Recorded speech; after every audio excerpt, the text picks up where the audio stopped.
जब जेब खाली हो तो दुनिया जुबान की धार तेज कर लेती है। राजू के लिए वो दोपहर किसी क़यामत से कम नहीं थी। पूरे गांव के सामने साहूकार की गालियां उसके कानों में पिघले हुए शीशे की तरह उतर रही थीं। उसकी आंखों में जो पानी था वो कमजोरी का नहीं बल्कि कुचले हुए स्वाभिमान का था। कल सुबह तक या तो पैसा या तेरे घर की नीलामी, दोबारा शक्ल मत दिखाना। शाम ढलते ही घर की दीवारें उसे काटने को दौड़ रही थीं।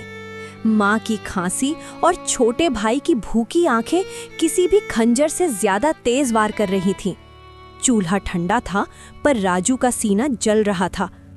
उसने तय किया कि आज की रात खामोश नहीं बैठेगा, चाहे मौत से ही सौदा क्यों ना करना पड़े। रात के सन्नाटे को चीरते हुए राजू ने अपने गांव की सीमा पार की। पुराने जूते फटे हुए थे पर कदमों में मजबूरी की रफ्तार थी। उसे शहर के उस कारखाने पहुंचना था जहां रात की शिफ्ट में मजदूरी मिलती थी, पर रास्ता वही था जिसे गांव वाले यमराज की गली कहते थे। घना जंगल शुरू होते ही हवा का मिजाज बदल गया। पेड़ों की शाखाएं ऐसी लग रही थी जैसे कोई कंकाल हाथ फैलाए उसे रोकने की कोशिश कर रहा हो। हर कदम के साथ पीछे से किसी के चलने की आहट आती, पर मुड़कर देखने पर सिर्फ स्याह अंधेरा मिलता।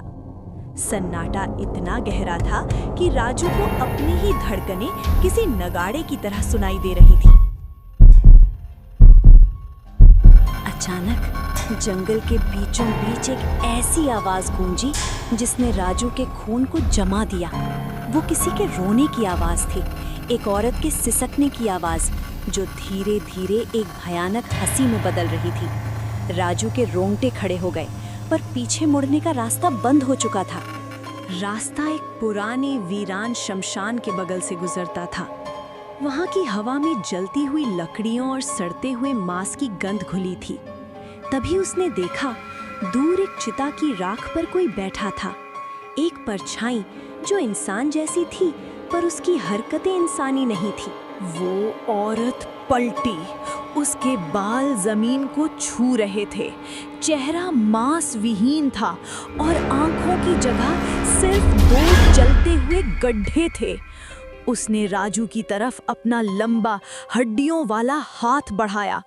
डर के मारे राजू के पैर जमीन में धंस गए। तो यहाँ क्यों आया? आज तुम्हारी आखिरी सफर है।